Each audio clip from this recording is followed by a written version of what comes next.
Hello guys, welcome to my new video. Day 4 मेट्रोलॉजी का fourth test BTCT, जिनकी full form है bleeding time and clotting time. Bleeding time क्या होता है? ब्लीडिंग टाइम वह समय है जो किसी पेशेंट की बॉडी पे प्रिक करके देखा जाता है कि प्लेटलेट्स और छोटी कैपिलरीज कैसे काम कर रही हैं, क्या क्षमता है काम करने की। ये चीज देखी जाती है कि कब ब्लीडिंग टाइम रुकता है, प्लेटलेट कब ब्लड को रोकती हैं।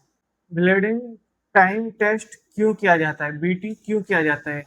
क्योंकि ये देखने के लिए प्लेटलेट्स काम करनी है, प्लेटलेट फंक्शन काम कर रहा है या नहीं कर रहा, डिसऑर्डर देखने के लिए कि क्या काम कर रही है या नहीं कर रही, सर्जरी से पहले करिए या खून बार बार बहने से कर के लिए करिए जाए।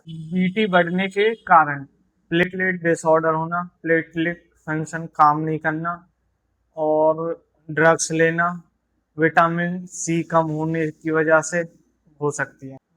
बीटी कैसे किया जाता है, ब्लीडिंग टाइम कैसे किया जाता है? पहले पेशेंट की बॉडी पे से जहाँ से कट लगेगा उसे क्लीन करेंगे, फिर वहाँ कट मारेंगे या प्रिक करेंगे, उस फिर स्टॉप वॉच चालू कर देंगे, फिर उसे हर 30 सेकंड में क्लीन करेंगे और फिर देखेंगे वो कब क्लॉट हुआ है, मतलब कब खून रुका है, तो उस समय को हम नोट करेंगे। क्लॉटिंग टाइम सीटी किसे कहते हैं? सीटी उसे कहते हैं कि ब्लड को देखते हैं कि कब क्लॉट होगा, कितने टाइम में क्लॉट होगा। ये जैसे हम सैंपल लेंगे तो कितने टाइम में क्लॉट होगा, उसे हम सीटी कहते हैं, क्लॉटिंग टाइम। सीटी कब किया जाता है, क्लॉटिंग टाइम कब किया जाता है? हीमोफीलिया जैसी बीमारियों में सर्जरी से पहले किया जाता है और क्लॉटिंग डिसऑर्डर में भी किया जाता है।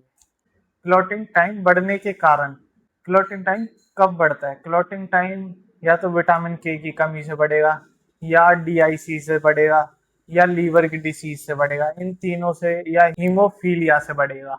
इन बीमारियों से क्लॉटिंग टाइम बढ़ सकता है। क्लॉटिंग टाइम कैसे किया जाता है? पहले वेन से ब्लड लिया जाता है, फिर टेस्ट ट्यूब में रखा जाता है, 37 डिग्री सेल्सियस पे रखा जाता है और हर 30 सेकंड में ट्यूब को घुमाया जाता है, झुकाया जाता है नीचे की साइड। जब ये क्लॉट हो जाता है तो उस समय को नोट किया जाता है कि कितनी देर में ये क्लॉट हुआ है, तो उसे क्लॉट। बीटी और सीटी में क्या अंतर है? फीचर्स बताऊंगा, फिर बीटी बताऊंगा, फिर सीटी बताऊंगा।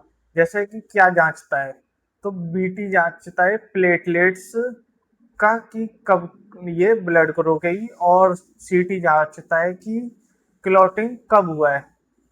सैंपल कैसे लिया जाता है? सैंपल लिया जाता है, उसका तो लिया जाता है कैपिलरी ब्लड से और उसका वेन ब्लड से लिया जाता है। नॉर्मल वैल्यू है इनकी 1 से 3.5 मिनट, बीटी की और सीटी की है 5 से 11 मिनट। मेथड है, मतलब बीटी का स्किन प्रिक और उसका है, सीटी का है टेस्ट ट्यूब मेथड, और उपयोग platelet disorder, coagulation disorder. Thank you to watching my new video. Thank you भाई। ये प्यार दिखाओ, थोड़ा सा प्यार कम आ रहा है। और मैं ये जो बीटीसीटी का प्रोसीजर है कैसे किया जाता है वो मैं इमेज डाल दूंगा एंड में, आप देख लेना। Thank you so much.